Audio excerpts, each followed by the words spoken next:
Blottie au creux de collines, faisant face au village de La Grasse, l'abbaye Sainte-Marie témoigne de plus de 1200 ans d'histoire et de prière. C'est en 2004 qu'une communauté de chanoines décide de s'y installer. Et c'est avec force et passion qu'elle sauve ce patrimoine historique de la ruine. Aujourd'hui, un nouveau défi les attend.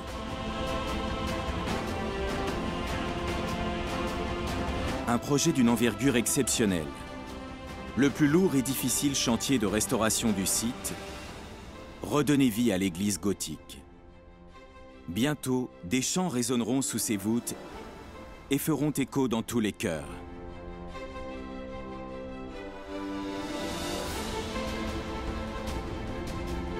Mais avant, 5 ans de chantier s'annoncent.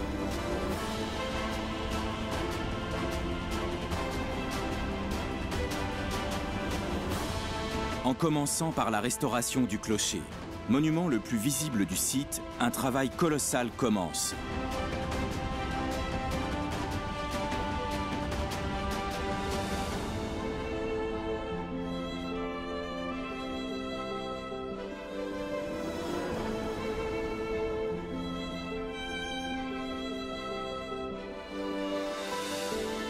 Le grand relèvement se poursuivra avec l'élévation du transept sud.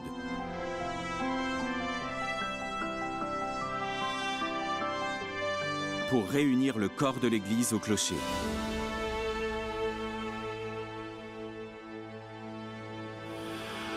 Aujourd'hui écroulé et ouvert aux intempéries, cette étape est capitale. Avant-dernière étape, la restauration du corps central de l'église. Datant du XIVe siècle, il sera rénové du sol jusqu'à la toiture.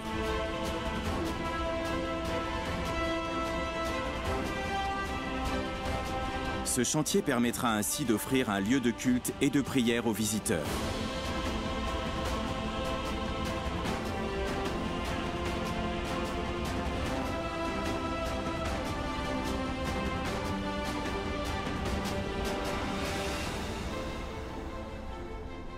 Fidèles à leur mission d'hospitalité, les chanoines souhaitent tripler la capacité de logement des visiteurs, hôtes, pèlerins de Saint-Jacques de Compostelle, retraitants, toujours plus nombreux. Ces travaux, déjà mis en œuvre, représentent l'aboutissement pastoral du grand relèvement.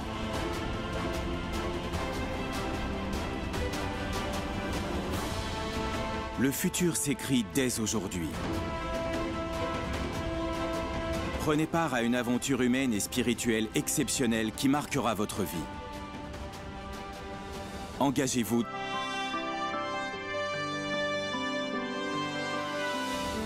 Ensemble, relevons l'église de l'abbaye. Redonnons-lui la plénitude d'un cœur qui bat.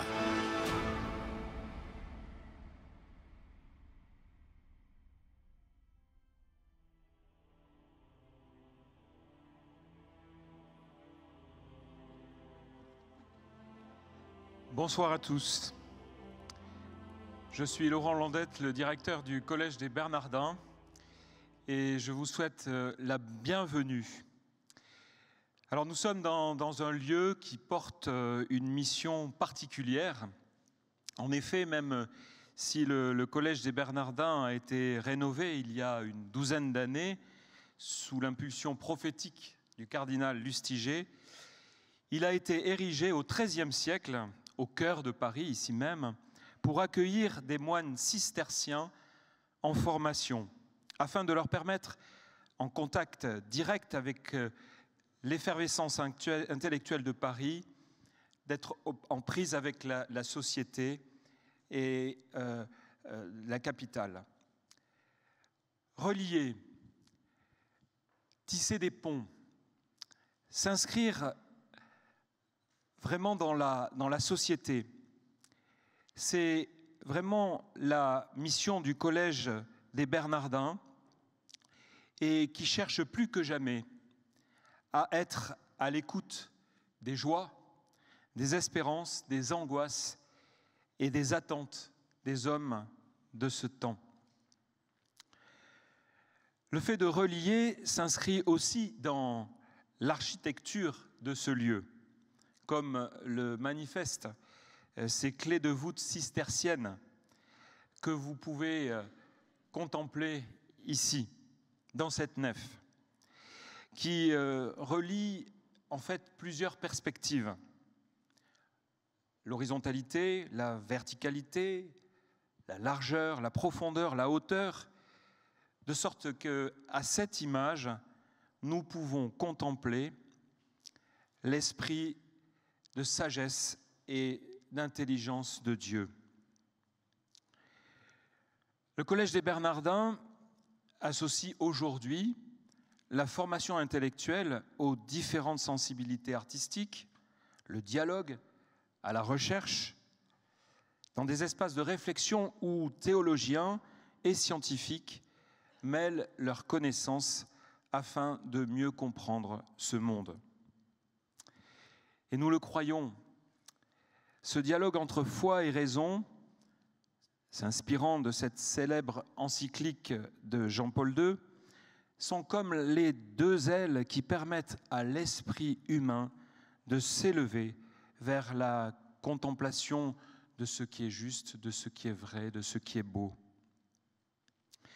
Oui, cette manière d'assembler des pierres, un peu comme nous l'avons vu dans cette vidéo, de créer des ponts, d'élever des voûtes, de tendre les mains, c'est l'ADN du Collège des Bernardins. Et c'est pour cela que, par l'entremise de Bertrand de Fédot, nous vous avons rencontré, Père Emmanuel et Père Louis-Marie. Nous avons compris qu'il pouvait y avoir plus qu'un partenariat, une sorte de compagnonnage entre nous. En effet, les échanges que vous avez permis en accueillant chez vous, à l'abbaye de la Grâce, ceux qui sont devenus vos amis et qui sont là aujourd'hui, ressemblent à ce que nous voulons faire ici, au Collège des Bernardins. Et je dois dire qu'en tant que directeur du collège, avec mon équipe, cela nous a profondément émus.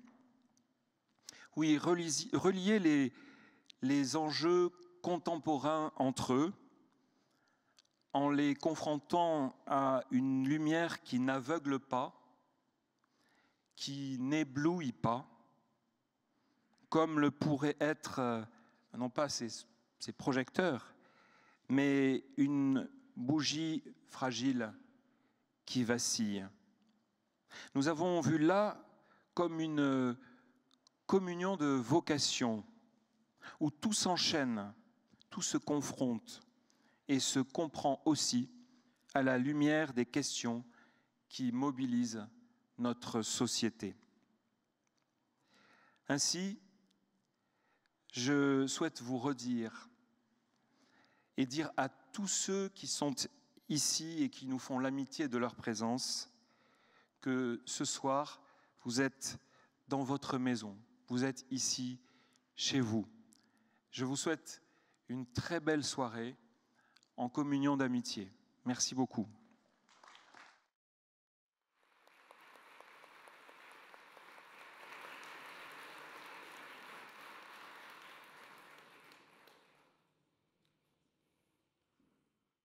Bonsoir, est-ce que cela marche? Pardon, merci, bonsoir.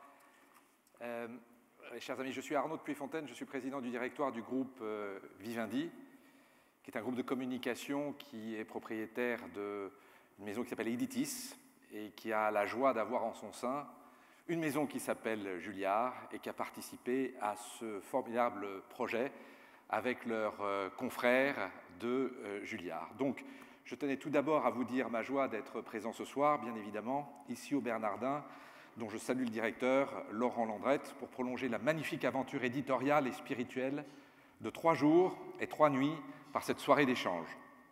Je suis heureux qu'Editis, dirigé par Michel Benbunan, ici présente, ait pu être associé avec Julliard en coédition avec Fayard à ce projet dès son origine.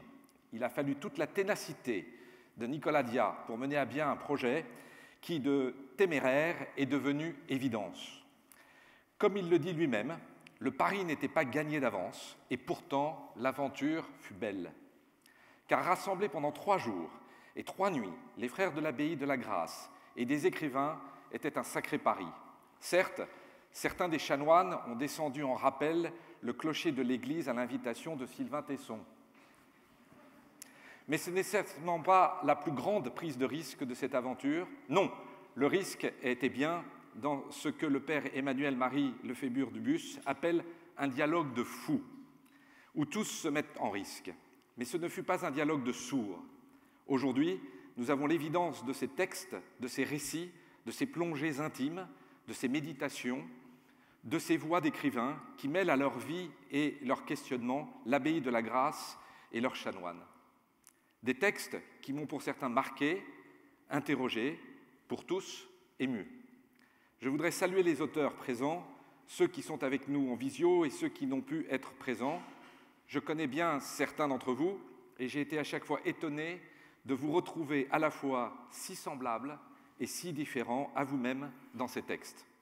Je suis fier d'avoir pu contribuer à un tel projet qui correspond profondément à ma vision de l'édition, celle de rencontres humaines que les mots nous permettent de mieux saisir et sublimer. Concilier la qualité et le sens, réunir une grande variété de talents, faire jaillir des étincelles inattendues, ne pas avoir peur de prendre des risques, c'est ce qu'a réussi à faire ce livre.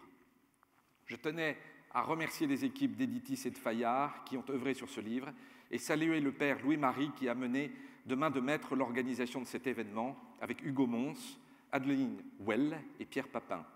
La rencontre que nous avions faite dans mon bureau n'était, je le sais, que le point de départ de nombreux projets que nous pourrons encore mener en commun. Le père Emmanuel-Marie citait récemment dans une très belle tribune à la Croix le pape Paul VI. Je cite « L'Église doit être prête à soutenir ce dialogue avec tous les hommes de bonne volonté, qu'ils soient au-dedans ou en dehors de son enceinte. Que cette belle soirée animée par la remarquable Eugénie Bastier soit placée sous le signe de ce dialogue des hommes de bonne volonté. » Bonne soirée, merci.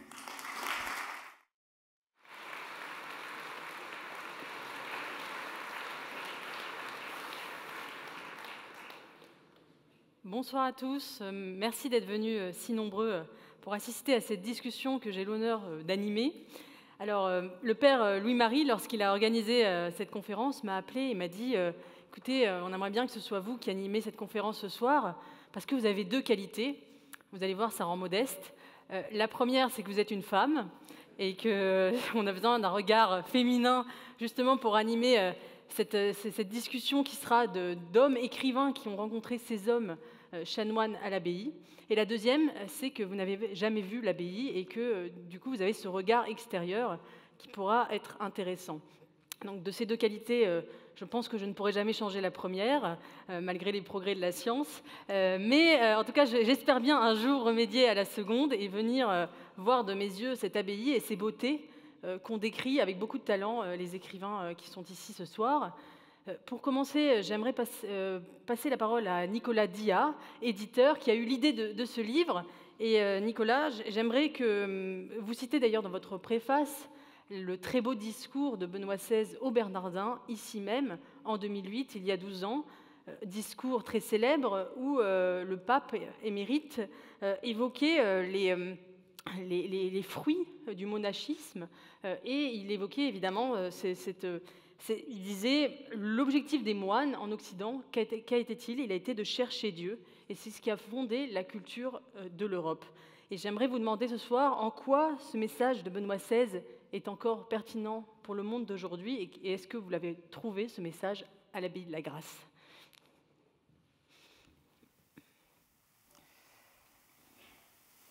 Excellences, chers révérends pères et chers amis, je veux d'abord vous remercier, Arnaud de Puyfontaine, pour les mots si délicats que vous venez de prononcer, car effectivement, sans Vivendi, sans Editis, sans l'engagement considérable de ces équipes depuis presque un an, sans Michel Benbunan, sans Jean Spéry et sans toutes les équipes de Fayard, nous ne serions pas ce soir dans cette belle nef du Collège des Bernardins.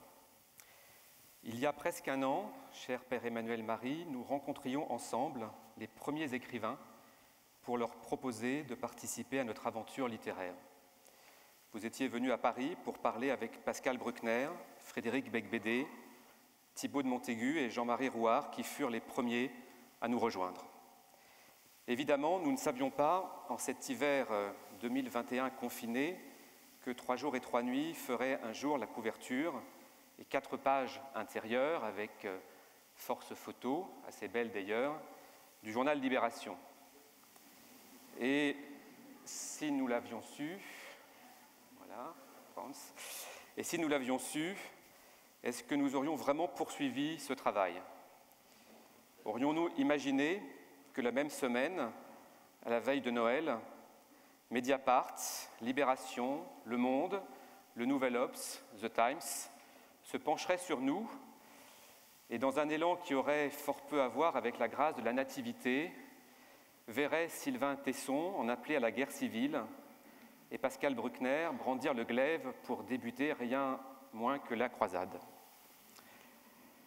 Il faut le reconnaître, nous aurions forcément été interloqués, intimidés et peut-être même découragés par ces sentiments journalistes sourcilleux et assez peu aimables. Et comme nos intentions étaient l'exact contraire de ce qui nous était imputé, nous aurions peut-être arrêté net cette grande aventure. Heureusement, nous n'étions pas devins, l'art divinatoire n'étant pas chrétien, et nous ne savions pas ce que serait de décembre 2021. Mais en fait, nous étions sûrs de nos ambitions et nous avions la certitude qu'il fallait nouer ce dialogue dont vous venez de parler, Laurent Landette, ce dialogue au sens théologique de ce que le pape François nomme justement les périphéries. Je me rappelle qu'au début de notre aventure avec le Père Michel, sous-prieur de la Grâce, qui est ici présent ce soir, nous avions donné un nom de code à ce projet et il s'appelait Solem années 50. Qu'est-ce que nous voulions dire par cette expression? À cette époque, et depuis plusieurs décennies, les écrivains et les artistes affluaient dans l'abbaye bénédictine des bords de Sarthe. Avant et après la guerre de 1939, Maritain, Bazin, Claudel, Mauriac, Monterland, Copeau, Valéry et bien d'autres, en particulier aussi des musiciens, venaient voir les successeurs de Dom Prosper Guéranger. Et dans les années 30, il y avait eu la même histoire à l'abbaye d'Encalcat, dans le Tarn, qui se trouve aussi placée sous la règle de Saint-Benoît. Jacques Rivière, directeur alors de la NRF, avait initié ces pèlerinages, et on se souvient certainement trop peu que la fille de Rivière, Jacqueline, qui était aussi la nièce d'Alain Fournier, était devenue moniale à Dourgnes, et que son frère Alain avait suivi de peu. De notre côté, dès le premier jour, cher Père Emmanuel, nous avons voulu suivre Benoît XVI. Et dans ce haut lieu des fils de Bernard de Clairvaux, où nous sommes ce soir, le 12 septembre 2008, lors de son voyage apostolique en France, le successeur de Pierre a prononcé certainement un des plus grands discours de son pontificat. Et je citerai ce soir quelques extraits de ce texte qui est capital pour la compréhension de l'histoire de l'Église et plus modestement déterminant dans la philosophie qui fut la nôtre tout au long de ces mois. Benoît XVI parlait de la chute de l'Empire romain d'Occident et du rôle des moines dans la préservation des trésors de l'antique culture. En effet, dans les premiers monastères, on gardait la flamme des temps gréco-latins, alors qu'à l'abri des murs de clôture se forgeait déjà une culture nouvelle. Benoît XVI écrivait donc « Au milieu de la confusion des temps, où rien ne semblait résister, les moines désiraient la chose la plus importante, s'appliquer à trouver ce qui a de la valeur et demeure toujours. Des choses secondaires, ils voulaient passer aux réalités essentielles, à ce qui seul est vraiment important et sûr. On dit que leur être est tendu vers l'eschatologie, mais cela ne doit pas être compris au sens chronologique du terme, comme s'ils vivaient les yeux tournés vers la fin du monde ou vers leur propre mort, mais au sens existentiel. Derrière le provisoire, ils cherchaient le définitif. La recherche de Dieu requiert intrinsèquement une culture de la parole, où, comme le disait don Jean Leclerc, eschatologie et grammaire sont, dans le monachisme occidental, indissociables l'une de l'autre. Le désir de Dieu comprend l'amour des lettres, l'amour de la parole, son exploration dans toutes ses dimensions. Puisque dans la parole biblique, Dieu est en chemin vers nous et nous vers lui, les moines devaient apprendre à pénétrer le secret de la langue, à la comprendre dans sa structure et dans ses usages. Ainsi, en raison même de la recherche de Dieu, les sciences profanes qui nous indiquent les chemins vers la langue devenaient importantes. Et la bibliothèque faisait à ce titre partie intégrante du monastère, tout comme l'école. Benoît XVI parlait ainsi de la recherche de Dieu comme du motif fondamental de la naissance du monachisme occidental et par conséquence de la culture européenne. L'universalité de Dieu et l'universalité de la raison, ouverte à lui, constituaient pour les moines et constituera toujours la motivation essentielle et ultime. Ce dialogue fascinant de la foi et de la raison, vous venez d'en parler notamment à travers l'encyclique de Jean-Paul II, c'est véritablement le cœur de 3 jours et 3 nuits. C'est sa radicalité, son originalité, peut-être même sa banalité, en tout cas son unicité. Qu'avez-vous vu à la grâce, chers auteurs?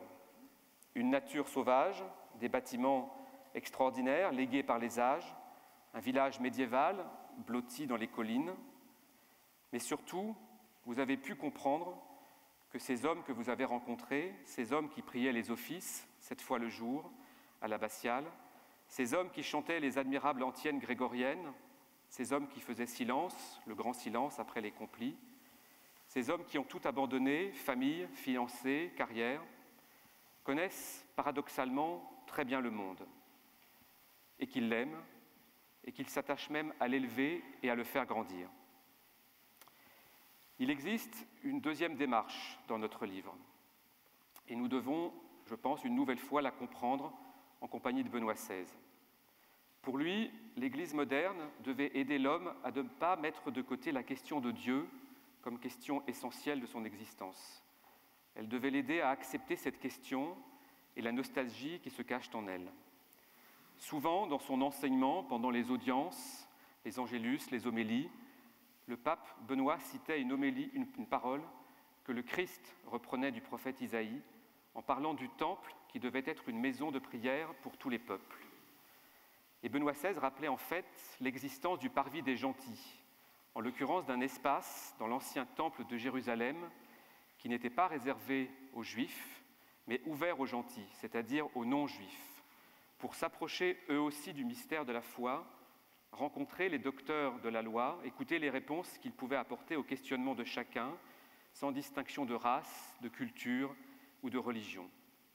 Un espace de prière donc pour tous les peuples, c'est-à-dire pour toutes les personnes qui ne connaissent pas Dieu, ou pour ainsi dire qui sont très loin de lui, qui sont insatisfaites de leur propre Dieu, de leur propre rite ou de leur propre mythe, et qui désirent l'inaccessible, même si Dieu reste pour eux Deus absconditus, Dieu inconnu. Et voici, je pense, ce que la grâce est devenue pendant ces mois, un parvis des gentils, un parvis d'hommes de lettres à qui rien n'a été imposé, si ce n'est de regarder des vies qui ressemblent à celles que d'autres hommes pouvaient déjà vivre il y a 1 siècle, 5 siècles ou 1000 ans. Et souvent, l'émerveillement arrive plus vite qu'on ne l'attendait. Voici, je pense, la seule manière de comprendre notre aventure. Merci donc à vous, chers auteurs, encore une fois rassemblés avec les chanoines de l'abbaye Sainte-Marie de la Grâce. Dans une vie d'éditeur, il n'y a pas beaucoup de livres qui donnent autant de joie supérieure. Ce n'est pas à moi de dire que 3 jours et 3 nuits a été un grand succès, mais je sais qu'on se souviendra longtemps de cette histoire. Merci à tous.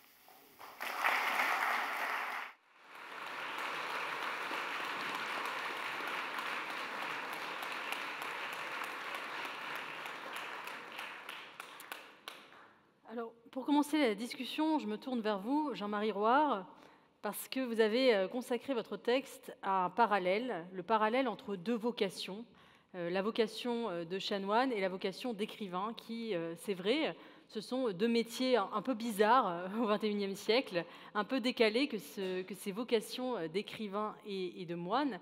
Et j'aimerais que vous nous détailliez un peu quel est le point commun, selon vous, entre ces 2 personnages que sont les chanoines et les écrivains. Tout d'abord, je voudrais dire à quel point, en me retrouvant à l'abbaye de la Grâce, l'émotion que j'ai pu éprouver, qui était un peu celle de l'ambassadeur de Venise, invité à la cour de Versailles, à qui on demandait ce qu'il avait le plus étonné, et il disait c'est d'être invité ici. Eh bien, c'est un peu ce que j'ai éprouvé, bien sûr, à l'abbaye de la Grâce, parce que je ne me sentais pas du tout dans cet univers de transcendance. Je ne me sentais pas, ni par ma vie, ni par les héros de mes livres, disons, il n'y avait rien de très édifiant. J'étais plutôt tout le contraire. Mais ce qui m'a attiré, bien sûr, de l'abbaye de la Grâce, et je crois que c'est le cas de tous mes amis écrivains, c'est justement que ça illustre magnifiquement cette idée qui nous vient des Grecs et des Latins, la vérité par la beauté. Parce que le lieu est bien sûr très beau, mais il est accompagné à la fois d'une beauté morale et d'une beauté spirituelle. Et même si on n'est pas forcément croyant, eh bien, on est ébranlé par l'extraordinaire émotion que l'on éprouve devant cette conciliation qui a été une des clés du christianisme, la vérité et la beauté. Alors, vous me posez cette question, en effet, de cette opposition qui n'est que artificielle entre la création artistique, entre la littérature et la foi. Et je pense que tout artiste, au fond, pourrait redire ce que disait un père de l'Église, « Dieu est la forme de mon espérance ». Et il me semble que tous les artistes, finalement, ont placé, qu'ils soient croyants ou non, ont placé dans l'art quelque chose qui les dépasse et qui est transcendant. Et même, je lisais dernièrement un très beau livre sur les personnages de Proust, et on voit à quel point Proust, au fond, est un personnage qui a très peu parlé de Dieu, mais il n'en parle pas, mais il est présent, il est complètement en creux, parce que finalement, il a eu lui-même une vie de claustration, de sacrifice, une vie qui n'était pas complètement monastique, mais en tout cas qui était d'une exigence spirituelle, parce qu'au fond, ce qui l'intéressait, c'était quelque chose qui le dépassait, c'était de transmettre quelque chose de plus grand que lui-même. Et il me semble que c'est vraiment le propre de la vie artistique, c'est d'essayer à la fois, alors il y a eu bien sûr de grands artistes qui ont été croyants, mais je pense que c'est parallèle, c'est une autre forme de l'adoration, de témoigner de sa foi en la transcendance. Merci beaucoup, cher Jean-Marie.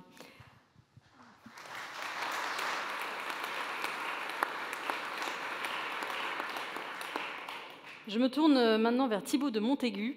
J'ai l'impression d'être à l'école et d'avoir ma classe que j'interroge. Vous avez, cher Thibaut, 2 points communs avec saint Augustin, dont la règle organise la vie des chanoines de la Grâce. Vous avez connu l'expérience de la conversion et vous l'avez racontée avec un talent d'écrivain. C'est l'objet de votre roman qui s'appelle justement « La Grâce ». J'aimerais que vous nous parliez de cette figure de saint Augustin et de la manière dont elle inspire les chanoines à l'abbaye, parce que vous en parlez très bien dans votre texte. Oui, alors, je me lève, maîtresse, ou je reste assis? Comme vous voulez. D'accord. Alors Augustin, évidemment, oui, Augustin, c'est un immense philosophe, un immense théologien, mais pour moi, ce fut d'abord un immense écrivain quand je l'ai découvert. C'est quand même grâce à lui que le jeu a surgi dans la littérature. C'est lui qui a inventé le genre autobiographique, qui a été le premier, si j'ose dire, à mettre ses tripes sur la table et à dire « voilà qui je suis ». Et pour mesurer finalement son audace et son inventivité, il faut bien se rendre compte qu'on attendra près de 10 siècles avant que d'autres écrivains, comme Montaigne ou Thérèse d'Avila, dans l'histoire de sa vie, se risquent à ce genre autobiographique. Donc Augustin, c'est vraiment, pour un écrivain, une révolution, c'est le surgissement du moi moderne finalement. Et nous tous, écrivains ici, qu'on le veuille ou non, nous sommes un peu les enfants d'Augustin, comme le sont les chanoines de la Grâce. Et ce qui est, à mon avis, essentiel, donc je me réfère évidemment aux confessions d'Augustin, c'est que Augustin va trouver ce jeu en trouvant Dieu. Et alors là, il y a quelque chose qui se joue d'essentiel à mon avis, c'est que c'est finalement Dieu qui restitue l'homme à lui-même et le libère. Hein, c'est le fameux aime et fais ce que tu veux des Tractatus. Et donc, je pense que c'est quelque chose que justement j'ai retrouvé à la grâce. C'est l'idée que finalement, devenir religieux, ce n'est pas du tout un asservissement, comme on pourrait le croire, mais c'est une rencontre radicale avec soi-même. Et ça, j'ai pu le toucher du doigt pendant ce bref séjour. L'autre chose, évidemment, qui m'a marqué et qui a marqué, je sais, beaucoup les chanoines quand j'ai pu échanger avec eux à propos d'Augustin, donc qui a écrit leurs règles, c'est son parcours absolument inouï, évidemment. Parce que Augustin est le fils de paysans extrêmement pauvres d'Afrique du Nord, qui n'auront même pas assez d'argent pour payer ses études à Carthage, et qui va se retrouver à peine 30 ans titulaire de la chaire de rhétorique de l'Empire, hein, la rhétorique étant quand même la discipline reine à l'époque. Hein. La rhétorique, c'est le lieu du pouvoir. Donc Augustin est quelqu'un d'extrêmement important, qui écrit les discours de l'empereur, qui discute avec l'empereur, qui est même pressenti pour devenir gouverneur d'une province. Donc il a absolument tout ce dont on pourrait rêver. Et pourtant, il va tout abandonner pour devenir moine et partir dans le désert d'Algérie. Donc là, forcément, c'est peut-être la réponse la plus éclatante qu'on pourrait donner à la critique que fera Nietzsche beaucoup plus tard du christianisme, à savoir que la foi serait simplement une ruse pour se venger de ses malheurs d'ici-bas et du fait qu'on est un raté. Ben non, justement, Augustin, c'est le contraire même d'un raté. C'est quelqu'un qui avait tout, et pourtant il lui manquait l'essentiel, justement.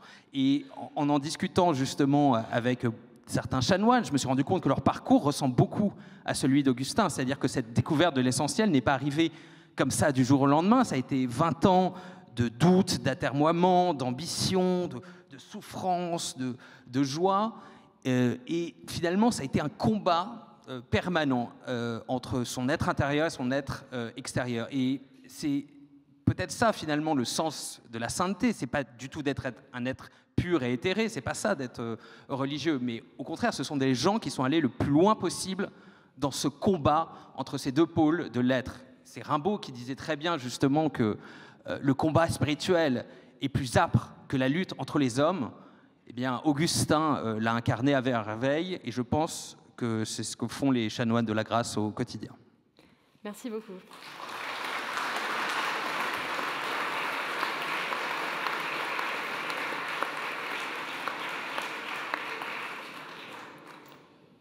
Je me tourne maintenant vers Sébastien Lapac, qui vous avait livré dans votre texte une méditation très profonde sur la prière. La prière, c'est un peu la base de l'abbaye, le cœur battant de cette vie communautaire à travers ces offices brefs qui rythment la journée.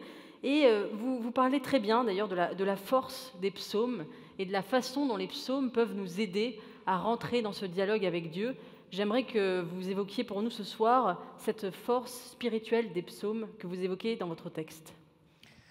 Oui, bonsoir. Claudel, quand il rentrait dans une église et qu'il assistait à la messe catholique, disait « cette prière vient de haut et de loin ». Donc, finalement, c'est un petit peu la même chose qu'on se dit quand on arrive à la grâce. On voit évidemment une prière qui est née dans les premiers siècles après Jésus-Christ, mais aussi une prière beaucoup plus ancienne qui vient, une sorte de murmure qui vient du fond des temps et du fond des âges. Et c'est quand même très frappant. Ce qui me frappe, puisque nous sommes des écrivains, ce qui me frappe beaucoup quand je vais dans une abbaye comme la Grâce, c'est que les hommes qui sont là ont donné leur vie, ont organisé leur vie autour d'un livre. Ce livre, c'est leur bréviaire, avec toutes leurs prières. Quand j'étais enfant, la première fois que j'étais allé dans un monastère, j'avais parlé avec un moine qui me demandait posez-moi toutes les questions que vous voulez. Et ce que je n'arrivais pas à comprendre, c'est qu'il récite toute l'année toujours la même prière, voire pour certaines prières tous les jours. C'était vraiment la chose qui, pour un enfant, vous vous ennuyez pas de réciter toujours la même prière. Et donc de se dire consacrer sa vie entière à un seul livre, le Bréviaire, c'est pour un enfant absolument incompréhensible. Et en fait. Finalement, pour chacun d'entre nous, on sait que les livres qu'on lit avec le plus de plaisir, c'est des livres qu'on a déjà lus et qu'on ne cesse de relire. Donc finalement, en avançant dans la vie, on comprend qu'on puisse consacrer sa vie à un seul livre.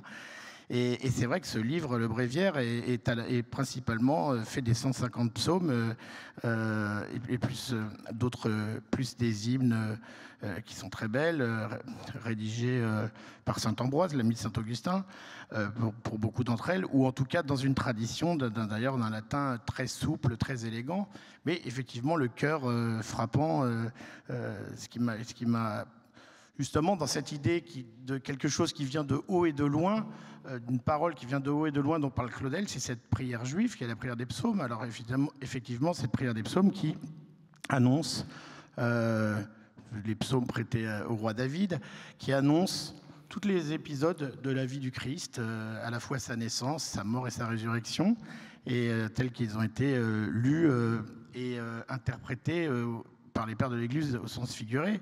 Donc c'est à la fois le témoignage de ce qu'ont donné les Juifs à l'humanité, c'est-à-dire le nom de Dieu et aussi sa loi, et en même temps le témoignage de ce qui a été donné à l'humanité dans le corps d'une jeune fille juive, c'est-à-dire l'incarnation, c'est-à-dire la descente du Verbe incarné, du Fils de Dieu, et tout ça est dans les psaumes.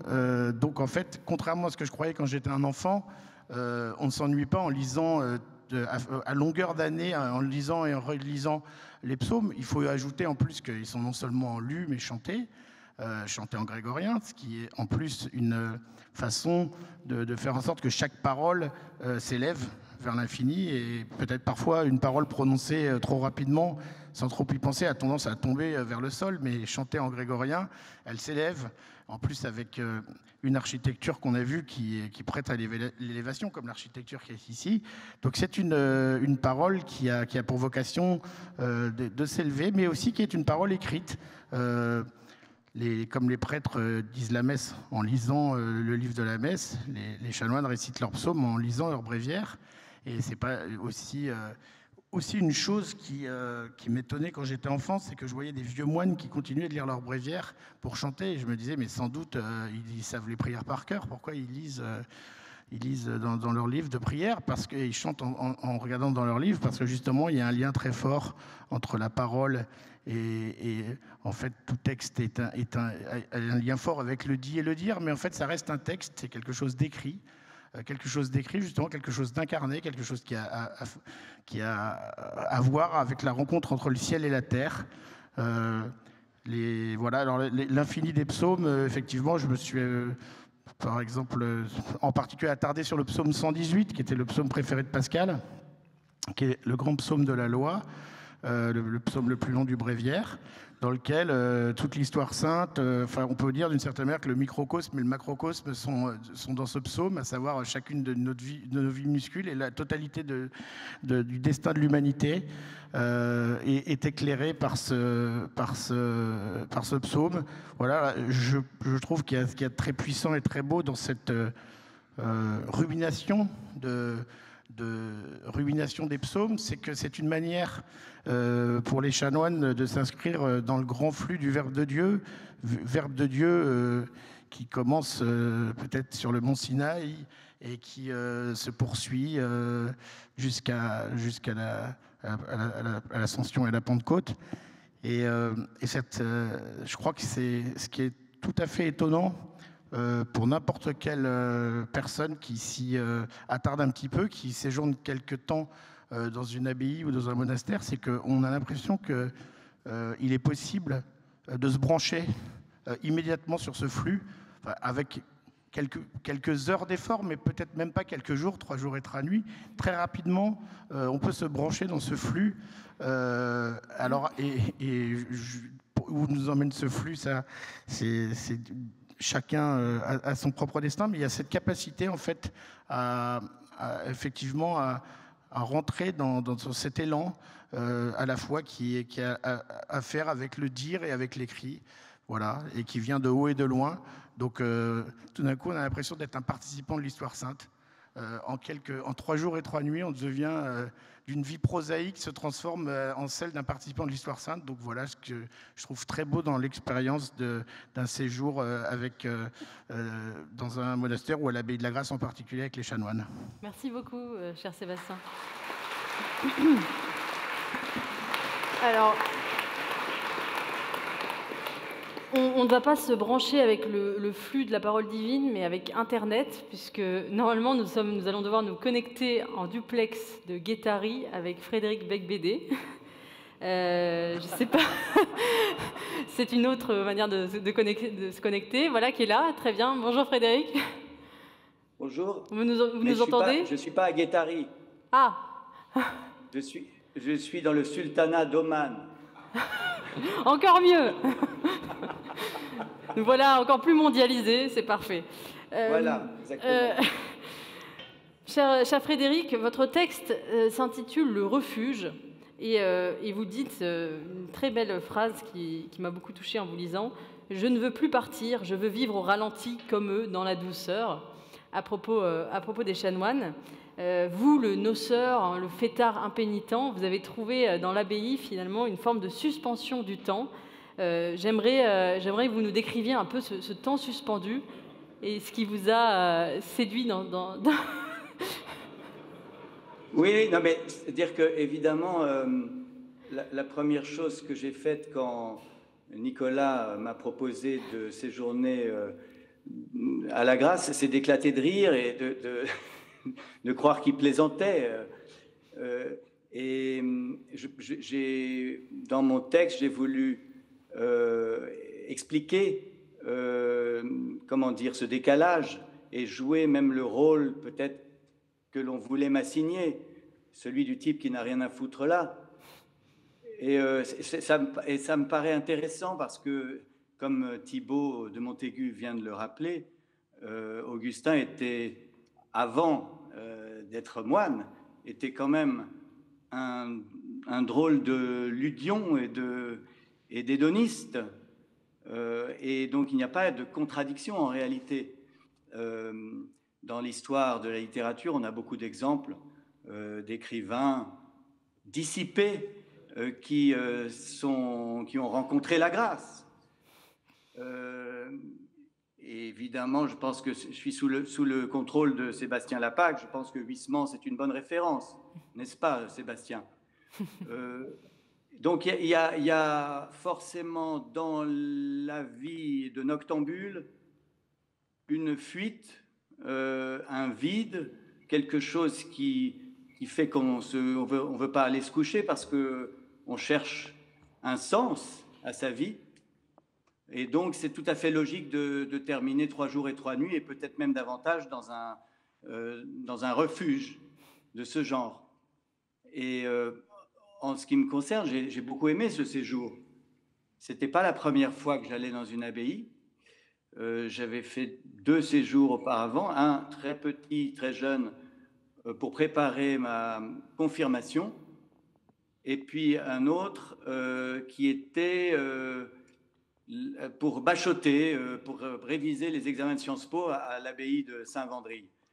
Donc c'était ma 3e expérience, mais là, je dois dire, assez contrastée, puisque j'étais, si je me souviens bien, je suis rentré à l'abbaye de la Grâce le lendemain d'un spectacle au Bataclan, où j'étais sur scène en train de dire des textes qui n'étaient pas religieux, pas particulièrement édifiants.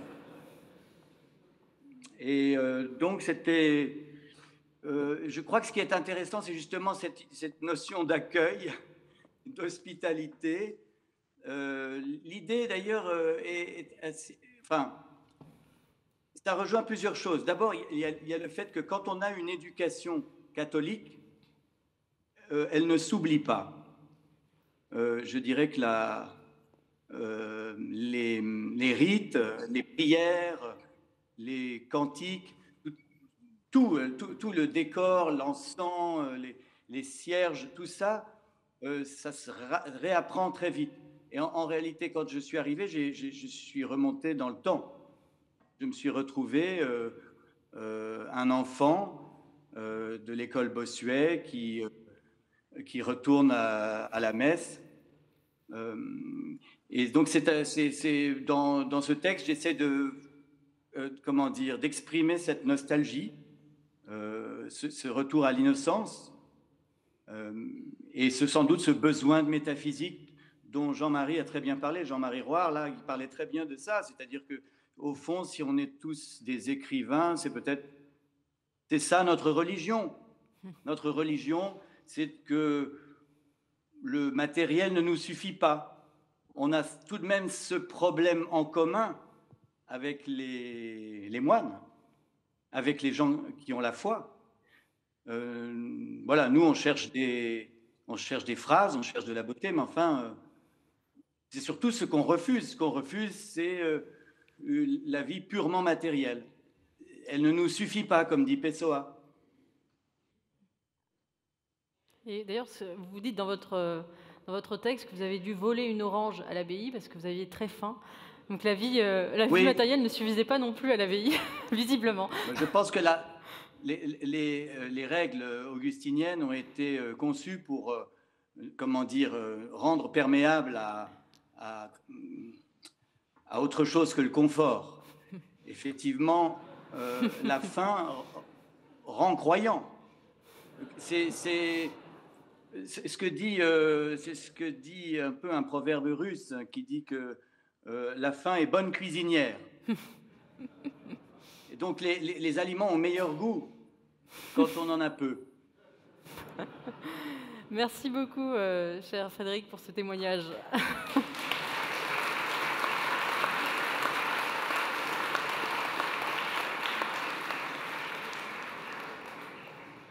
Je me tourne vers vous, cher Jean-René van der Platen.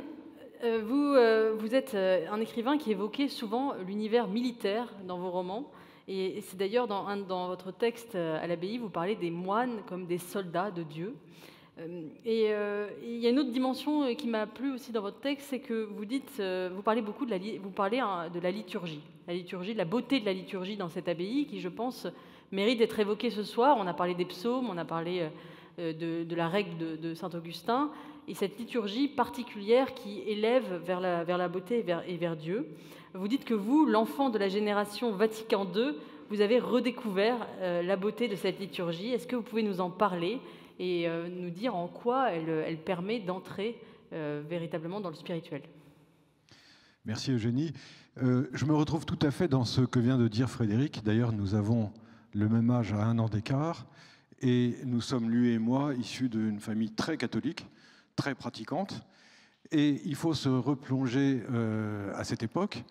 Donc né en 62, génération Paul VI. Mes parents animaient la messe dans la paroisse Notre-Dame de Grâce de Passy, où ils vont encore communier tous les dimanches. Non loin de là, il y avait la paroisse Sainte-Jeanne de Chantal, où officiait le père Lustiger, et dans notre paroisse officiait le père Tommaso, qui est devenu archevêque, comme monseigneur Lustiger. Il est encore vivant, c'est l'archevêque de Montpellier. Et il faut s'imaginer ce qu'était la messe dans ces années-là. Je me souviens très très bien qu'il y avait une batterie, 2 guitares électriques, une flûte de temps en temps, une jeune femme qui animait les chants. Elle était une descendante du baron Offenbach. Et l'organiste, tout ça pour vous dire que les choses rentrent ensuite dans l'ordre, et l'organiste est devenu chevalier de Malte. Mais en tout cas, il jouait de l'orgue et en écoutant, je pense, le week-end, les Doors, en rentrant de la messe.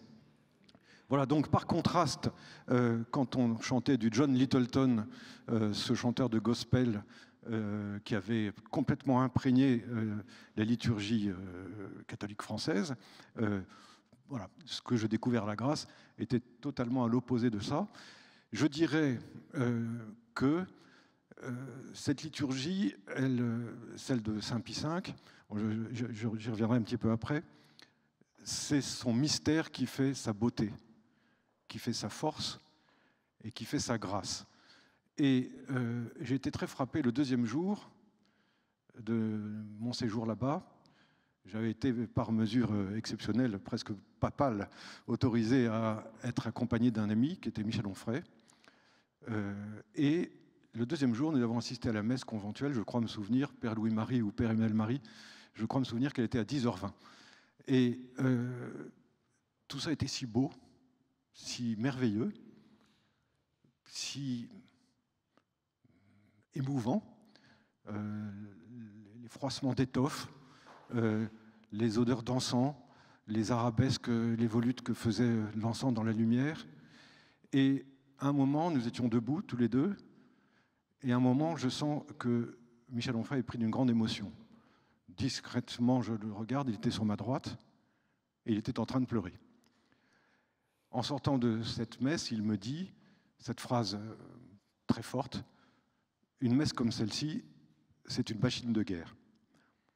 Je laisse à quiconque, enfin à tout le monde, le soin d'interpréter cette phrase. Elle est très forte, elle est typique du sens de la formule de Michel Onfray. C'était donc le jour de la Sainte Monique. Sainte Monique c'était un signe, pour moi, en tout cas à mes yeux, la maman de Saint Augustin. Le lendemain, nous retournons à la messe, et là, autre signe, qui m'a été évidemment envoyé par Saint Augustin, c'était le jour de la Saint Pie V, puisque dans le calendrier des chanoines, enfin dans le rite tridentin, donc celui de Saint Pie V, le 4 mai est le jour de la messe de Sainte Monique, et le 5 mai est dédié à Saint Pie V. Voilà, j'ai vu qu'aujourd'hui, enfin non, hier, dans un excellent papier de Jean-Marie Guénois paru dans le Figaro, j'ai vu que le pape revenait légèrement sur l'interdiction de la messe en latin. J'ai cru comprendre qu'il faisait une exception pour la fraternité Saint-Pierre. Je suppose que par capillarité, les chanoines bénéficieront de la même exemption. Voilà. Voilà donc ce que je voulais vous dire à propos de ce magnifique rite de Saint Pie V, et j'espère évidemment qu'il sera maintenu, parce qu'une église n'est pas faite est faite de plusieurs chapelles. Les églises anciennes traditionnelles sont entourées de chapelles autour du chœur et de la nef. Il ne peut pas y avoir une seule voix. C'est quand même un petit peu comme la droite française. Voilà.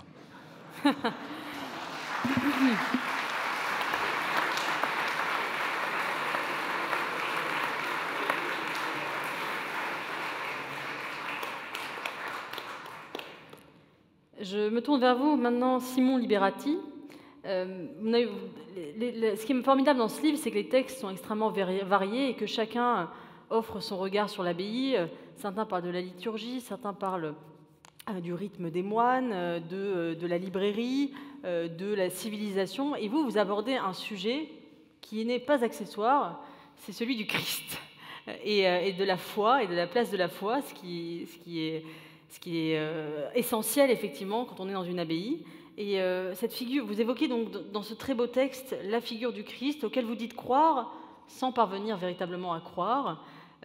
J'aimerais que vous nous racontiez en quoi ce séjour à l'abbaye a réveillé en vous ou pas cette foi du charbonnier que vous dites avoir eu un jour. C'était un service commandé, c'est-à-dire qu'en fait, moi j'aime bien qu'on me donne des sujets à traiter. Et les moines, les chanoines, pardon, m'ont dit, voilà, personne ne veut faire Jésus. Donc, j'étais un des derniers, j'avais hésité à venir. Et donc, voilà, ça serait bien que vous le fassiez. Donc, j'ai fait Jésus. Et voilà. Et donc, en fait, c'est la foi du charbonnier dont vous parlez. Moi, j'ai été élevé pas parler de moi, mais j'ai été élevé dans les abbayes à Saint-Scolastique, auquel on a fait allusion, je crois, tout à l'heure, dans le Tarn, dans Calcate, où j'ai passé beaucoup de temps dans ma vie. Je voulais pas revenir dans ce genre d'endroit, parce que j'estime que je me suis éloigné de l'autel depuis assez longtemps. J'ai perdu la foi vers l'âge de 13 ou 14 ans, je ne sais plus. Et donc, le fait de revenir dans une abbaye pendant 3 jours et 3 nuits me confronter à ce que je devinais être quand même une question relativement importante, me faisait peur. Et donc, bon, bah, alors du coup, j'ai traité le prix de taureau par les cornes. Et donc, je me suis attaqué à la personne de Jésus et à la résurrection et au problème de la mort, surtout, qui me paraît la chose principale, enfin, je crois, c'est-à-dire le mystère de la résurrection et le mystère du moment où le Christ est sur la croix et dit « Mon Père, pourquoi m'as-tu abandonné ?» Cette phrase qui m'a toujours... Enfin, « Seigneur, pourquoi m'as-tu abandonné ?» D'ailleurs, c'est pas mon Père, j'avais toujours cru entendre mon Père, mais c'est Seigneur. Et voilà, et donc c'était pour moi, là, voilà, j'ai pensé à ça le premier soir en arrivant dans cet endroit, fort beau, c'est vrai, fort... très agréable, une chambre tout à fait magnifique. On était logés dans une sorte de chambre, je pense qu'on a tous eu la même, qui était une catégorie d'hôtel tout à fait très élevée. Donc c'était pas du tout c'était pas la rudesse ou la froideur, c'était plus cette confrontation comme ça avec ce Christ au-dessus du lit, ce crucifix. Et c'est à partir de là que j'ai commencé à réfléchir à ça. Alors le malheur dans la vie, c'est quand on perd la foi, c'est difficile la foi dans la résurrection. Hein, moi, évidemment qu'on croit en Jésus. Jésus, même Tacite parle de Jésus, donc il n'y a pas de doute sur ça. Mais c'est la résurrection le problème fondamental. Et c'est autour de ça que j'ai voulu écrire. C'était malheureusement... un texte assez triste, parce que c'est un doute qui s'est installé et qui n'a jamais bougé. Mais en revanche, ça m'a permis de me replonger dans Saint Matthieu, ça m'a permis de relire un peu les vieilles Bibles que j'avais dans ma possession et d'écrire sur la question de ces 3 jours, enfin de ces quelques heures, je sais plus ça dure, oui, il meurt le vendredi, il ressuscite le dimanche, et de ce moment, ce dernier sabbat, où le Messie, si on y croit, va ressusciter, et le doute que devaient avoir ses disciples qui étaient juifs et qui étaient censés attendre le retour du Messie, et il était mort. Donc voilà, c'est sur ça que j'ai voulu me pencher. J'ai essayé de répondre de la manière la plus, j'aime pas le mot sincère, mais enfin la plus vraie possible à cette question. Voilà, c'est tout. Merci beaucoup, cher Simon.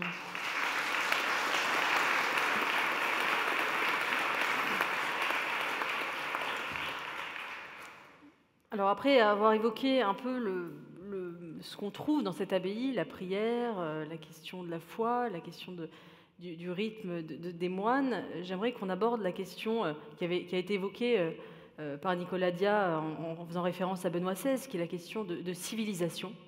Et c'est par vous, Pascal Bruckner, que je voudrais commencer à traiter cette question. Dans votre texte, vous, qui êtes un philosophe qu'on associe souvent à la gauche républicaine, laïque, vous vous revendiquez aussi comme un chrétien de culture qui, sans avoir la foi, en tout cas, voit dans l'abbaye de la Grâce un exemple, je vous cite, de redressement matériel et spirituel. Une exception dans un pays qui perd ses traditions. Alors, je ne vous demanderai pas si vous avez été touché par la grâce comme sur le chemin de Damas, mais quelles leçons, selon vous, donnent les chanoines à notre monde moderne? Qu'est-ce qu'ils peuvent nous apporter que nous n'avons pas? En quoi leur vie est une leçon? La première chose que j'ai remarquée, c'est la gaieté. C'est-à-dire que je pensais aller vers une habitation remplie de messieurs d'un certain âge, de mon âge par exemple, et j'ai rencontré des gens jeunes, joyeux de vivre et qui menaient une vie totalement contraire à la vie profane que nous menons habituellement en France. Et cette joie d'être, qui ne semblait traversée par aucun doute, en tout cas aucun doute visible, m'a surpris parce que pour moi, les moines, c'est l'altérité la plus totale. C'est exactement le contraire de tout ce que nous connaissons, de tout ce que nous vivons. Et mon expérience de l'Église, j'ai été élevé chez les Jésuites, donc comme Simon Liberati, j'ai perdu la foi à l'adolescence, elle n'est pas revenue, mais j'ai été surpris par cette jeunesse de la certitude. Et puis j'ai été fasciné, un peu comme les autres intervenants, j'ai été fasciné par la matérialité de l'abbaye. Alors la chambre de l'évêque, que j'ai trouvée beaucoup trop grande pour moi, et j'ai bloqué la porte la nuit parce que je déteste qu'on ne puisse pas fermer une porte, je n'ai pas envie d'être surpris dans mon sommeil. J'ai adoré la frugalité des repas, je trouve qu'au contraire, c'est quelque chose de tout à fait positif. L'esprit ne doit pas être encombré par des nourritures matérielles trop épicées ou trop abondantes, et aussi par la force des rituels. Et je pense très profondément que c'est la vie monacale qui a inventé l'horloge, le découpage horaire des journées dans le monde occidental, d'où est sortie l'industrie, d'où est sortie ensuite l'économie. Et à la Grâce, on retrouve ça. Toutes les heures sont en quelque sorte orchestrées, frappées pour une activité bien précise. Et je trouve ça à la fois très rassurant et cela vous permet aussi de ne pas vous laisser sombrer dans l'ennui ou dans la mélancolie. Et donc civilisation, oui, parce que effectivement nos textes, comme vous le savez, ont produit une petite polémique dans les, si j'ose dire, auxquels je suis habitué, parce que maintenant on a le cuir épais, mais on nous a accusés donc de lancer une nouvelle croisade. C'est Libération et Mediapart. Alors ce qui m'étonne dans ce langage, car je n'ai vu que des hommes en prière, je n'ai pas vu des soldats armés. Ce qui m'étonne dans le langage de Télérama, pas Télérama, enfin j'aurais pu les inclure, mais de Mediapart et de Libération, c'est que c'est le langage de Daesh. Comment Daesh appelle les chrétiens? Les croisés. Et pour toute une partie de l'extrême gauche, pas toute la gauche bien sûr, mais toute une partie de l'extrême gauche, la simple existence du christianisme est une aberration historique. Quand je suis allé avec Sylvain voir les chrétiens d'Orient en Irak, la réaction des journalistes à notre retour disait « Mais qu'est-ce qu'ils font là? Mais pourquoi? Qu'est-ce qu'ils font en Orient? L'Orient, c'est l'islam », ne sachant pas qu'évidemment les chrétiens d'Orient étaient là 600 ans avant que Mahomet ne proclame une nouvelle foi. Et la virulence des attaques m'a paru le symptôme d'une blessure. Alors j'ai découvert sur place qu'il y avait un banquet du livre dont je n'avais jamais entendu parler. Et alors on s'est retrouvés dans Don Camillo, c'est-à-dire les gens du banquet du livre ont protesté en disant que c'était une infamie, que c'était une offensive droitière et réactionnaire. Alors réactionnaire, c'est le dernier mot, c'est l'ultime digue avant le mot fasciste. Mais là, ils n'ont pas osé parce que quand même, c'était un peu gros. Mais effectivement, je suis allé voir le banquet du livre et je n'ai vu qu'une librairie vide qui vendait des cassettes audio, des guides touristiques, rien qui ne ressemble à une entreprise spirituelle que doit être une librairie. En revanche, la librairie de l'abbaye est très riche en toutes sortes d'œuvres spirituelles, littéraires. Et donc, il me semble qu'effectivement, la réaction de nos amis de Libération et de Mediapart est plutôt due à un sentiment très humain et très mesquin qui s'appelle l'envie et la jalousie impuissante. Ben voilà, oui, les chanoines existent. Le banquet du livre est un souvenir. J'ai beaucoup de respect pour les éditions Verdier, mais enfin là, je n'ai pas senti souffler l'esprit de l'autre côté de l'abbaye. En revanche, chez les pères, chez les frères, oui, j'ai senti que quelque chose se passait. Mais ce que j'aime ce qui est pour moi le génie du christianisme, c'est qu'il autorise un espace aux incrédules et aux sceptiques, dont je suis.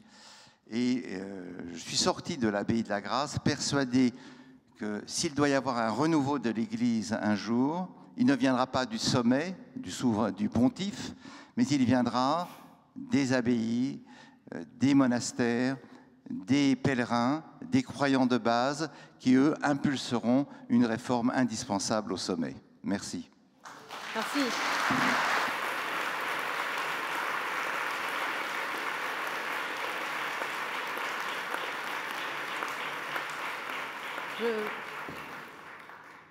Je ne sais pas s'il y avait de la jalousie de la part de Mediapart, mais c'est vrai qu'on imagine bien Édouard Plenel non pas en moine, mais en Savonarole, prêt à mettre au bûcher certains impénitents. Sylvain Tesson, vous aussi, vous avez d'ailleurs été l'objet d'attaques suite à votre contribution dans le livre.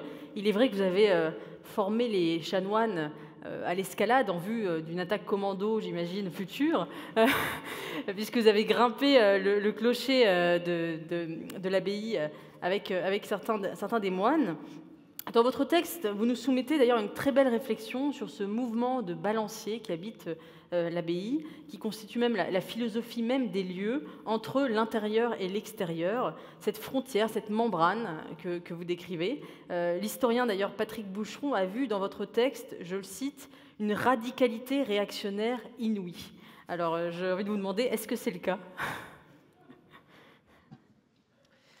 Oui, ce qui m'a frappé le plus dans la règle augustinienne, c'est cette organisation d'un balancement entre l'action et la contemplation. Moi, je m'intéresse à tout ce qui coupe l'homme en deux. On peut appeler ça l'ambiguïté, c'est très à la mode. On peut appeler ça la dialectique, si on est un peu cuistre. Et on peut appeler ça le tiraillement, quoi, plutôt. Alors ça me passionne, moi, les tiraillements entre les hommes, et dans l'homme surtout.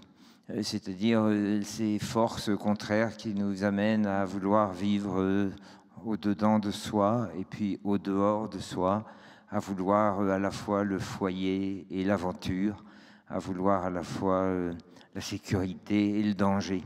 Et là, moi, j'ai trouvé un tiraillement très beau, un balancé, une oscillation très réussie, très belle, portée, comme vous venez de le préciser, Eugénie, par la règle d'Augustin, c'est-à-dire ce solfège que les chanoines instituent entre une part d'eux-mêmes dévolue à la contemplation et puis une part qui va vers l'action, vers l'autre, vers la charité.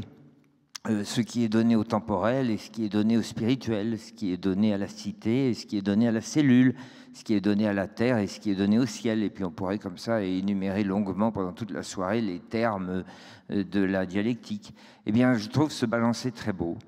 Peut-être que c'est cela, d'ailleurs, qui a excité les quelques critiques, parce que vous disiez qu'elle pouvait être motivée par une certaine jalousie ou une envie. C'est probable parce que ce serait beaucoup plus facile pour des anticléricaux acharnés, ce serait beaucoup plus facile que les moines se cantonnent dans leurs cellules à reproduire la figure de l'ermite de la Thébaïde du Wadi al-Natroun du IVe siècle. Alors à ce moment-là, ils incarneraient une figure qu'il serait beaucoup plus facile de caricaturer. Mais là, le problème des chanoines de la règle augustinienne, c'est qu'ils vont vers l'autre, ils sortent. Le mur de l'abbaye n'est pas un véritable mur, il est percé d'une grille qui permet à la cité de rentrer, c'était notre cas, et aux moines de sortir. Alors, on sent qu'il y avait un problème dans les attaques. Je crois d'ailleurs qu'elles ne sont pas graves, parce que franchement, l'Église va se remettre de 4 pages dans Libération. Rassurons-nous tout de même. Il faut quand même aussi préciser que ce qui n'a pas été vu dans ces petites piqûres, de rappel d'ailleurs, c'était le fait que précisément l'Église n'est pas rancunière puisqu'elle nous accueille. Or, nous étions quelques-uns dans cette confrérie qui se réunit, dont certains membres se réunissent ici ce soir, au Collège des Bernardins. Nous étions quelques-uns, pas tous naturellement, je ne suis pas la porte-parole d'un collectif, nous ne sommes pas un collectif.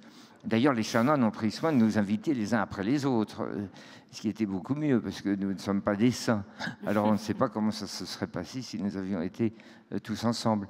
Mais ce que je voulais dire, c'est que nous sommes quelques-uns à n'être que des chrétiens qui rôdons autour de l'Église sans trop oser y rentrer pour des tas de raisons personnelles sur lesquelles les uns et les autres peuvent revenir, mais sur lesquelles qui ne sont pas toujours très intéressantes, qui sont des raisons biographiques. Certains d'entre nous ne font que rôder et ne rentrent pas. On les appelle les chrétiens du parvis, les chrétiens de la contre-escarpe, les chrétiens des issues de secours, les chrétiens du rempart, les chrétiens du périphérique, enfin les chrétiens d'autre chose, les chrétiens d'autre part, les chrétiens d'à côté, mais qui tout de même conservent l'œil sur l'édifice et savent en général ce qu'il y a sous la nef, parce que il est vrai qu'on n'oublie pas d'où l'on vient. Et puis parce que les chrétiens qui tournent et qui ne rentrent pas n'oublient pas non plus que rien n'est compréhensible en France et en Europe. Rien n'est compréhensible sans la dévotion et la révérence que l'on fait au génie du christianisme.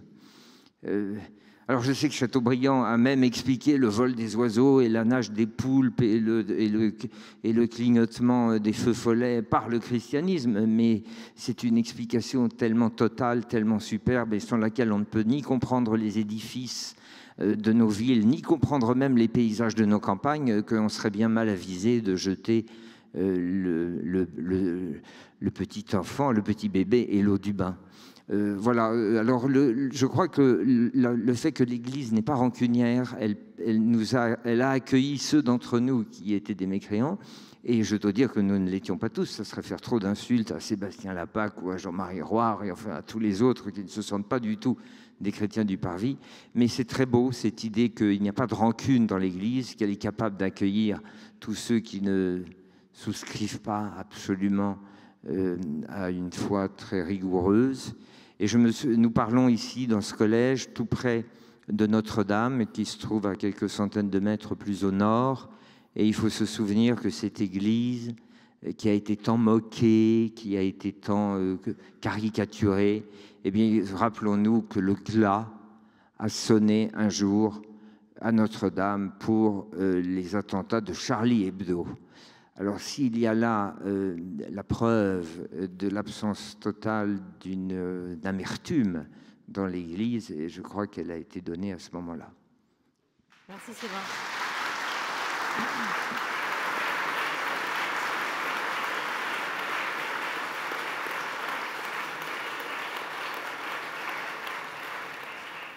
Je me tourne vers vous, Louis-Henri de La Rochefoucauld. Vous avez, vous, dans votre texte, au contraire, fait un pas de côté par rapport à cette question civilisationnelle, en disant, finalement, c'est pas ça qui m'intéresse, justement, dans cette abbaye, dans les moines, et même dans le catholicisme. Et vous avez fait ce pas de côté en essayant d'évoquer l'esprit d'enfance. Et votre texte, c'est le fil rouge de votre texte. Vous dites, ce qui me plaît tant dans les religieux et les religieuses, c'est l'esprit d'enfance. Est-ce que vous pouvez nous parler de cet esprit d'enfance? Est-ce que les chanoines sont des enfants? Oui, alors je pense mener une vie moins dissipée que Frédéric Beigbeder, mais il a raison d'avoir employé ce mot de nostalgie, parce que quand Thibaut, tout à l'heure, parlait de rencontre avec soi, moi, ça m'a fait l'effet de retrouvailles avec moi-même, parce que je viens d'une famille pratiquante. Par ailleurs, j'ai fait toutes mes études de la maternelle à la terminale chez les Jésuites à Franklin. Et du coup, si vous voulez, c'est une part sédimentée comme ça au fond de moi. Mais après, c'est vrai que la vie moderne fait qu'on peut devenir un chrétien du périphérique. Et quand Nicolas Dia m'a proposé de venir à la Grâce, je me suis dit, bah voilà, ça sera l'occasion de renouer avec cette part d'enfance. Et bon, à vrai dire, moi, j'ai trouvé ça assez évident en fait quand je suis arrivé à la Grâce, cette joie, cette gaieté dont parlait Pascal Bruckner, assez enfantine. Et bon, par ailleurs, vous avez trouvé ça idiot, ce que je vais vous dire, mais quand on est dans une abbaye comme ça, on ne prend ses repas au réfectoire. Après, il y a la récréation. Par ailleurs, les chanoines font vœu de pauvreté, de chasteté et d'obéissance. Il me semble que les enfants vivent eux aussi dans la pauvreté et la chasteté. Bon, certes, l'obéissance, voilà, c'est souvent autre chose. Donc, oui, j'avais l'impression d'être avec une bande d'enfants, et donc ça m'a renvoyé moi-même à ma propre enfance. J'ai souvent pensé à ma grand-mère, à des souvenirs aussi des pères jésuites de Franklin, et au final, oui, voilà, c'était comme pour moi une sorte de cure de jouvence. J'en suis sorti comme régénéré, quoi. Donc il y a des gens qui vont se faire changer le sang en Suisse. Voilà, moi je pense que quand on a un coup de pompe, mieux vaut aller passer 3 jours à l'abbaye de la Grâce. Merci beaucoup.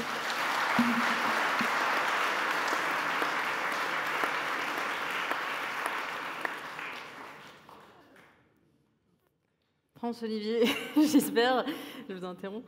Vous avez été dans votre texte assez prémonitoire, finalement, puisque je vous cite, vous écrivez, vous évoquez l'article que ne manquera pas d'écrire sur l'abbaye le journaliste de tout média bien pensant, ne reconnaissant aucun droit aux catholiques. Tremblez, bonnes gens, les traditionalistes sont de retour.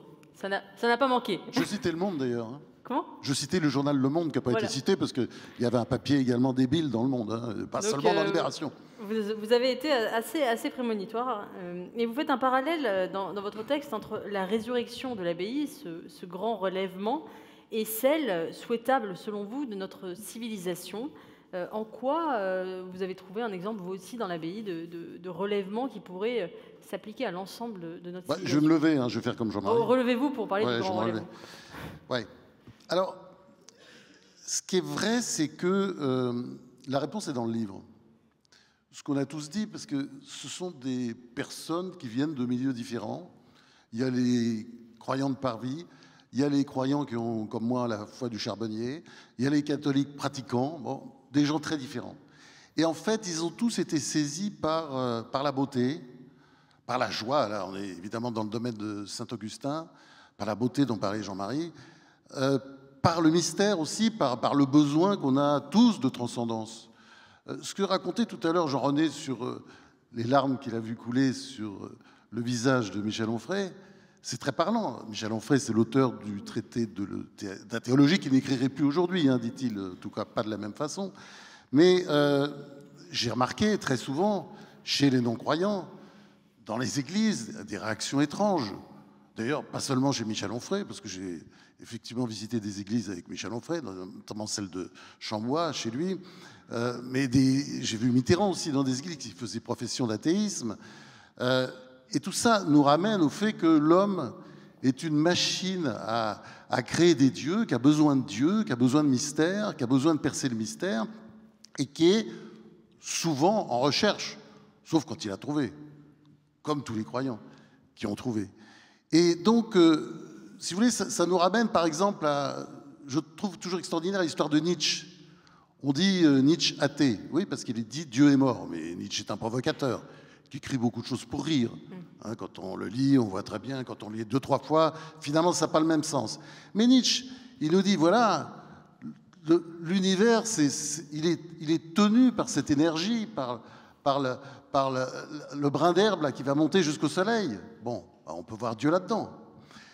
On peut voir Dieu aussi dans cette phrase absolument admirable d'Ernest Renan à laquelle je viens de penser, qui est quand même l'auteur de la vie de Jésus, condamné par l'Église, enfin bon, poursuivi par le pape. Enfin, ça a été une des grandes polémiques de la fin du XIXe siècle, et qui parle quand même dans un de ses derniers discours, une conférence qu'il a faite, je crois que c'était en Angleterre, et c'est tellement beau, c'est le regard paternel de la nature sur nous. Donc, je veux dire, je crois que Dieu, il est partout. Alors, tout le monde, évidemment, et ça, on l'a entendu, les non-croyants tout à l'heure, tout le monde l'a rencontré à l'abbaye de la Grâce. Et ça ne m'étonne pas, parce que c'est vrai que moi, c'est pas la première abbaye que je fréquente, ça m'est souvent arrivé, mais c'est vrai qu'il est partout. Et ce qui était merveilleux, ça se retrouve dans le livre, c'est que tout le monde a eu à peu près, en gros, les mêmes sensations. Non, il y avait juste un truc, peut-être, certains d'entre nous, je vous le dis pour la prochaine fois, un peu de vin quand même ne nuit pas. Hein. Bon, mais bon, un peu de vin, vous voyez, un petit verre simplement, mais bon. Mais enfin, il y en a eu un peu, sans trahir un secret, parce que j'ai apporté une bouteille le dernier jour. Mais à part ça, c'est vrai qu'on était dans une effusion de beauté. Alors, pour répondre à votre question, parce que là, j'ai fait une petite digression, mais pour répondre à votre question, c'est vrai que je m'y attendais. Je m'y attendais parce que l'initiative de Nicolas Dia et je crois aussi Jean-René van der Platzen, qui était à l'origine de ce projet, je me disais, ça va énerver beaucoup. Ça va énerver beaucoup parce que l'Église, il y a une grande partie de ce qu'on appelle la bien-pensance, et qui est très puissante en France, qui veut qu'elle retourne aux catacombes. Il suffit de lire la presse, enfin c'est comme ça tous les jours, il suffit d'écouter la radio, de regarder la télé, on le sent ça, toujours. Donc le fait qu'elle sorte, fatalement, il devait y avoir des retours de bâton. Moi je l'ai écrit, vraiment cette partie qui n'était pas du tout préméditée, j'étais sûr qu'on allait avoir ces papiers. Alors j'ai annoncé le papier du Monde, j'étais pas sûr de Libération, parce que Libération ça peut dépendre, et Mediapart bien entendu, mais c'est pas la peine d'en parler, on ne parle pas des caniveaux. Donc, le papier était attendu. Mais finalement, ça veut dire quoi? Ça veut dire que l'Église redresse la tête. Et je trouve que c'est l'exemple, parce que vous parlez de la résurrection, qui est le thème que j'ai choisi, parce que c'est vrai que c'est une belle histoire. C'est comme un conte de fées, l'histoire de la grâce. Hein, ces chanoines là, qui sont perdus dans les Alpes, dans un local trop petit, et puis qui décident de s'approprier une abbaye qui s'écroule et de tout remettre droit. C'est merveilleux. Et c'est merveilleux. Et ça se sent. Et c'est vrai, bon, je ne vais pas reprendre tout ce que tout le monde a dit sur le rituel, enfin la beauté de la messe, etc. Enfin, on était très bien. Et c'est vrai que j'y retournerai volontiers. C'est un appel.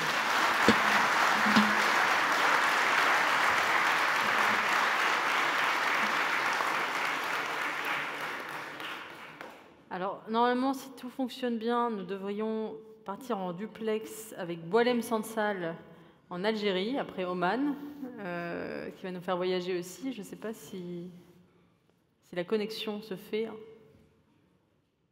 Non, bon, la connexion ne fonctionne pas sous la Méditerranée. On va donc conclure cette discussion avec vous, Père Emmanuel Marie Dubus, pardon. Après le point de vue, je vous en prie, venez.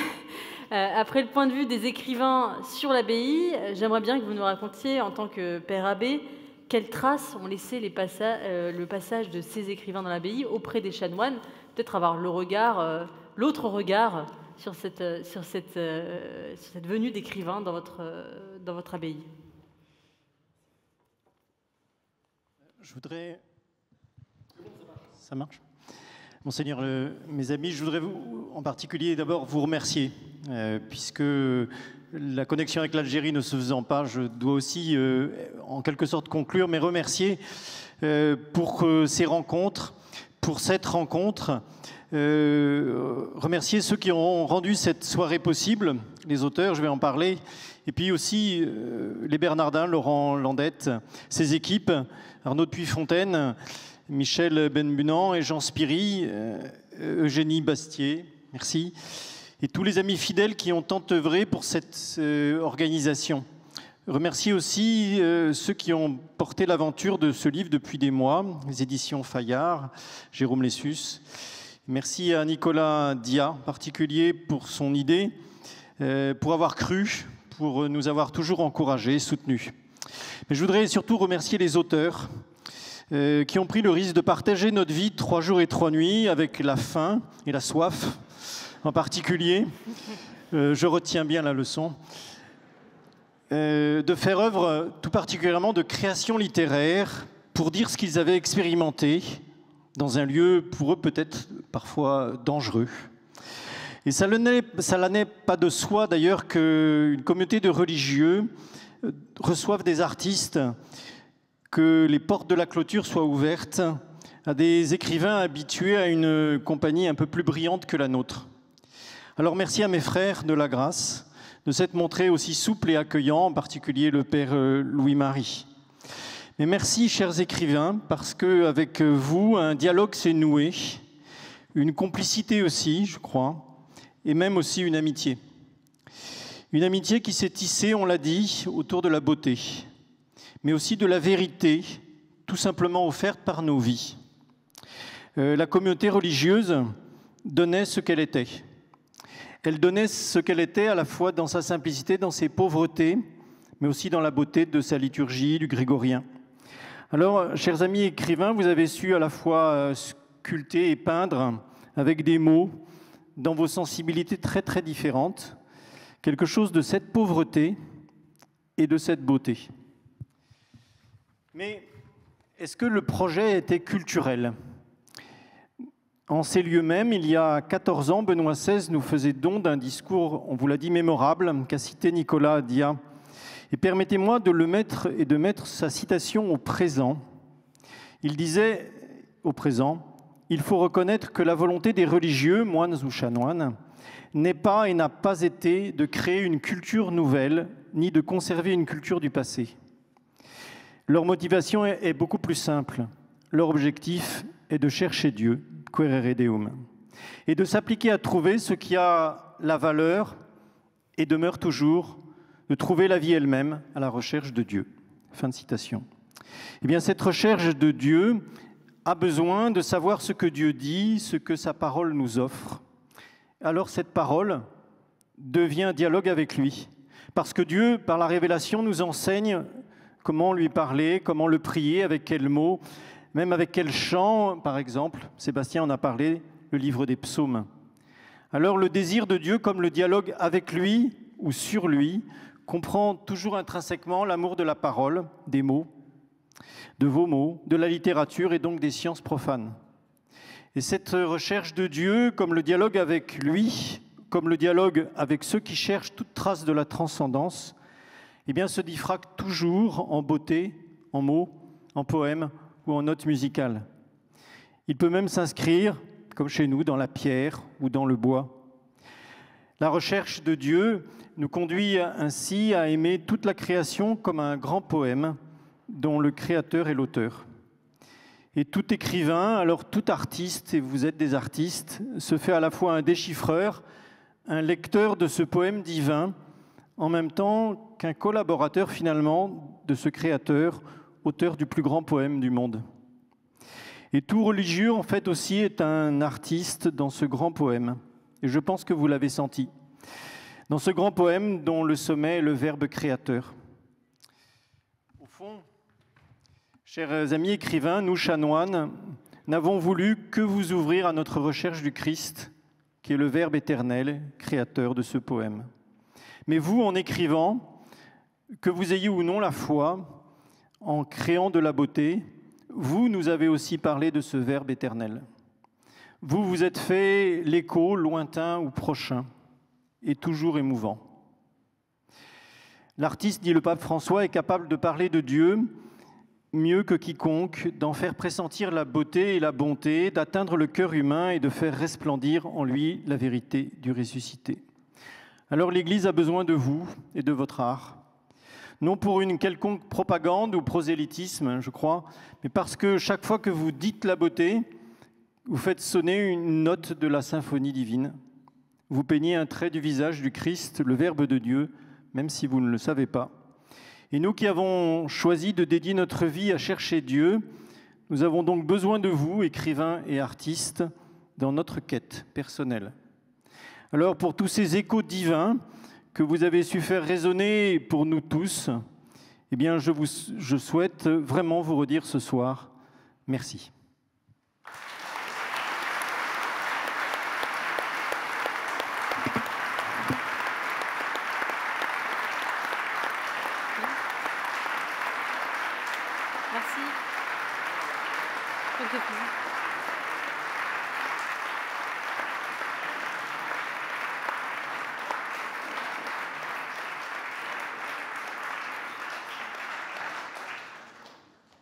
Chers amis, nous avons remercié les auteurs, nous avons remercié nos bienfaiteurs.